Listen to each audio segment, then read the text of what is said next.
All right, let's get right into it. What if you had one single, unified key for your entire digital life? I'm talking one identity that securely unlocks everything, your bank, your health records, all of it. And it's all represented by an intelligent digital version of you. That's the world we're going to explore today. So let's kick things off with a problem that, let's be honest, drives us all crazy. How many passwords do you have? Seriously, think about it. How many different online profiles have you made over the years? Our digital lives are just shattered into a million pieces, scattered across all these services, each with its own login, its own data. It's not just a headache, it's a massive security risk. So, what's the answer to all that chaos?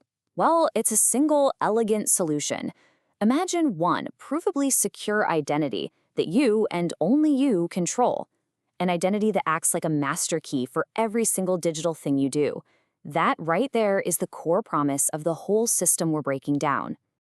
But you're probably wondering, how on earth could a system like this actually be built? Okay, let's peel back the layers and take a look at the blueprint for this unified digital world. And you'll see it's built on a foundation of trust, control, and some seriously cool tech. Everything, and I mean everything, starts right here with something called the National Identity Core, or NIC. The best way to think about it, it's your digital birth certificate. It gives you one unique, unchangeable ID for your entire life. And it's anchored by things that are uniquely you, your biometrics, and locked down with super powerful cryptographic keys. These are basically uncrackable digital locks. This is the bedrock of your entire digital self. The whole system is brilliantly organized into 3 simple layers of control. We just talked about the NIC, that's your digital anchor. Then, layer 2, you've got domain clusters. Think of these as super secure, separate filing cabinets for different parts of your life. And the third, and maybe the most important layer, the access control and consent engine. This is your personal data bodyguard, 24/7, making sure nobody gets to your data without your explicit okay. And here's where it gets really smart. It neatly compartmentalizes your life, so your sensitive health data never mixes with your financial data. Your career history is kept totally separate from, say, your property ownership. Each of these domain clusters is its own specialized secure vault. This isn't one giant, messy database waiting to be hacked. It's an intelligent, interconnected system where you get to decide who gets to look inside each cabinet, one by one. Okay, so we've got the foundation of the architecture. But how do you actually interact with all this stuff? Well, this is where it gets really, really cool. You get a direct interface to your digital self, an autonomous avatar. This quote absolutely nails a key idea here. Your avatar is not just some static 3D model that looks like you. No way. It's a dynamic, context-aware projection of you. What does that mean? It means it understands the situation it's in.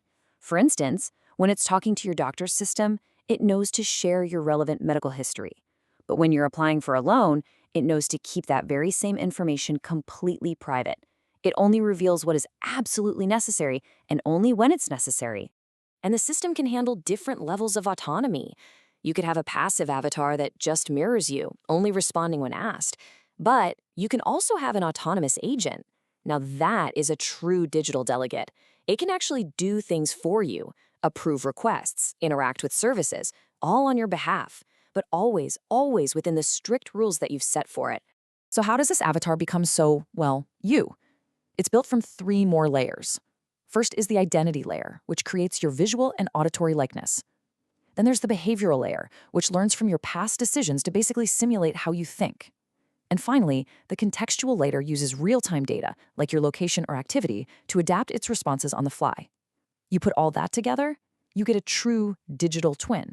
And hey, if a dynamic digital twin wasn't mind-bending enough for you, this architecture is designed to push the boundaries way, way further. Let's look at some of the most forward-thinking, almost sci-fi features that are built right into this system. Okay, get ready for this one. The system is designed to potentially incorporate your brain activity as an interface.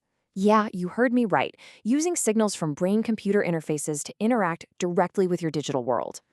Now, before your alarm bells start ringing, let's be crystal clear about how this would work. It's all about safety and your consent. There's a dedicated, hypersecure domain just for this data. The system doesn't stream your raw brainwaves. No way. It only uses processed signals, like maybe your level of attention or focus. And most crucially, you control every bit of access through that same consent engine we talked about. Remember the bodyguard? You are always the one in charge, period. So, look, this all sounds incredibly futuristic. But what's the so what? What does it actually mean for your everyday life? What are the real, tangible benefits? Let's quickly run through some really powerful real-world examples. First up, voting. Just imagine a world where every single citizen can vote securely, privately, from their own device. By tying one vote to one perfectly verified digital identity, you could build a completely transparent and super accessible election system. I mean, this could pretty much eliminate any questions about fraud and dramatically boost turnout. It's about strengthening democracy for everybody.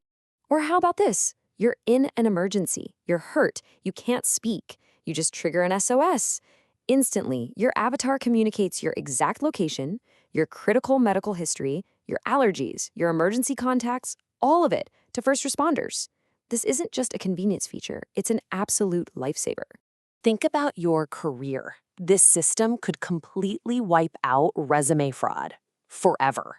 Your entire employment history, your degrees, your certifications, all of it would be cryptographically verified. An employer could instantly confirm your qualifications are legit, totally streamlining the hiring process for everyone involved. And healthcare. Oh man, healthcare. Imagine never ever having to fill out that same medical history on a clipboard ever again. Instead, you have one single unified health profile, totally controlled by you, that you can grant temporary access to any doctor anywhere in the world in a split second. This could slash medical errors, speed up diagnoses, and put you right at the center of your own care. It's a complete revolution for healthcare. And travel? This could literally be the end of passports as we know them. Your face, authenticated by your unforgeable digital identity, becomes your all-access pass to cross borders. Seamless, simple, and incredibly secure. So here's the bottom line. We're talking about a system that unifies our fragmented digital lives and gives us an intelligent agent to navigate that world for us. The applications, as you can see, are just immense, but it does leave us with one last profound thought to chew on. When your digital twin can represent you, act for you, and even think like you, what does that say about the nature of identity itself? Who are you?